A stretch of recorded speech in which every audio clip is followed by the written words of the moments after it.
Hi viewers, ഇന്ന് നമ്മൾ ചെയ്യുന്നത് ഒരു കുക്കിംഗ് വ്ളോഗാണ്. നമ്മൾ പരിചയപ്പെടുത്തുന്നത് എൻ്റെ ബ്രദർ അബ്ദുൽ ബാരിയെയാണ്.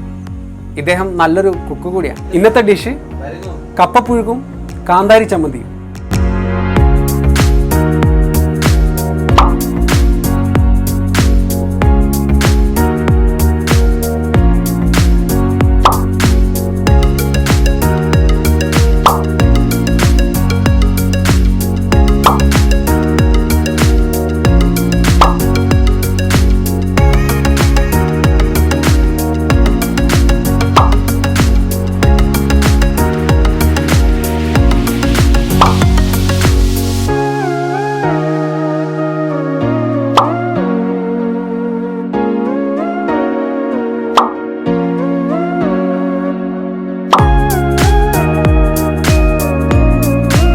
ആദ്യം തന്നെ നമ്മൾ കഴുകി വൃത്തിയാക്കി വെച്ച കപ്പ കൊത്തി നുറുക്കി കുക്കറിലേക്ക് ഇടാം.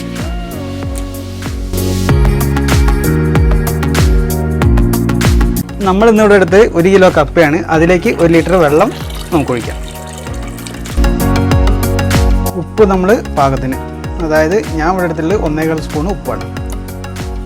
ഇതിലേക്ക് നമുക്ക് ഒരു 1/2 സ്പൂൺ മഞ്ഞൾപ്പൊടി ആഡ് ചെയ്യാം. ഇനി നമ്മളിത് ക്ലോസ് ചെയ്ത് ഫ്ലെയിം കൊടുക്കാം. ഇനി നമുക്ക് കാന്താരി ചമ്മന്തി എങ്ങനെ തയ്യാറാക്കുന്നതെന്ന് നോക്കാം. അതിനായി നമുക്ക് ചെറിയൊരു ചീനച്ചട്ടി അടുപ്പിലേക്ക് വെക്കാം. അതിനായി നമ്മൾ ചക്കിലാട്ടിയ നല്ല നാടൻ വെളിച്ചെണ്ണ 1 ടേബിൾ സ്പൂൺ നമുക്കിതിലേക്ക് കൊടുക്കാം. ചെറിയുള്ളി ചെറുതായി ചൂടാക്കി എടുക്കുക എന്നുള്ളതാണ്. അതിനുവേണ്ടി നമുക്കതിലേക്ക് ചെറിയുള്ളി ആഡ് ചെയ്യാം. അതിന് നമ്മൾ ചെറിയ ചൂടിലാണ് നമ്മൾ തീ വെച്ചിട്ടുള്ളത്. അത് നമ്മൾ എപ്പോഴും ശ്രദ്ധിക്കേണ്ട ഒരു കാര്യമാണ്. അതിലേക്ക് നമുക്ക് 2 വറ്റൽമുളക് ആഡ് ചെയ്യാം. ഒരു 2 അല്ലി കറിവേപ്പില ചെറുതായിട്ടൊന്ന് ചൂടാവുന്ന വരെ സോട്ട് ചെയ്യാം.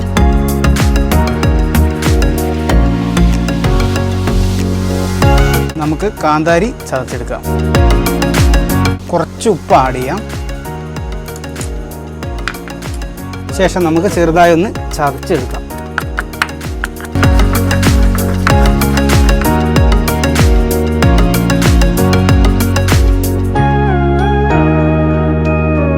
ഉണക്കമുളക് ഇതിലേക്ക് മുറിച്ചിടാം. നമ്മൾ വഴറ്റി മാറ്റി വെച്ച ചെറിയുള്ളി ഇതിലേക്ക് ആഡ് ചെയ്യാം.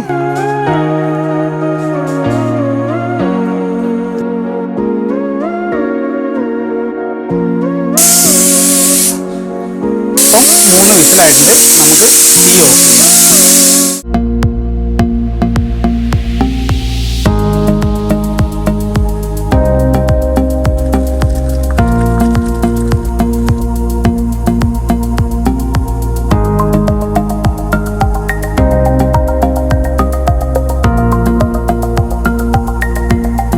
അടുത്തതായി നമുക്ക് വറവിടാനുള്ള ചട്ടി വെച്ച് അടുപ്പ് കത്തിക്കാം. വറവ് ചെയ്യാൻ വേണ്ടി നമുക്ക് ആവശ്യമുള്ള സാധനങ്ങൾ: 1 വെളിച്ചെണ്ണ, 2 ടേബിൾ സ്പൂണ്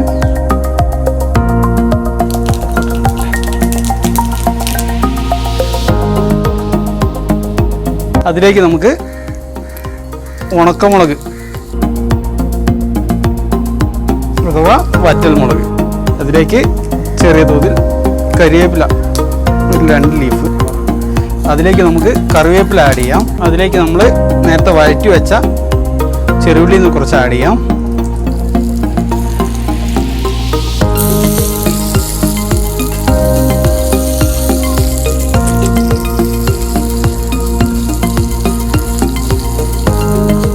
അതിലേക്ക് നമുക്ക് നേരത്തെ ചതച്ചു വെച്ച കുറച്ച് കാന്താരി ചേർത്ത് കൊടുക്കാം.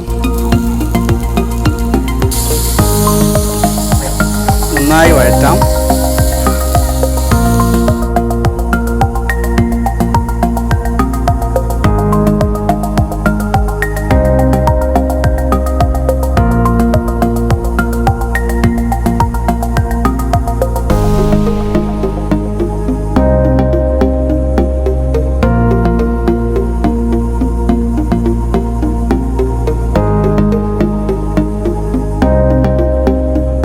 കപ്പപ്പുഴുക്കും കാന്താരി ചമ്മന്തി റെഡി ആയിരിക്കുകയാണ്. അപ്പം എല്ലാവരും ട്രൈ ചെയ്യുക. ഇഷ്ടപ്പെട്ടാൽ ലൈക്ക് ചെയ്യുക, ഷെയർ ചെയ്യുക, സബ്സ്ക്രൈബ് ചെയ്യുക. Thank you.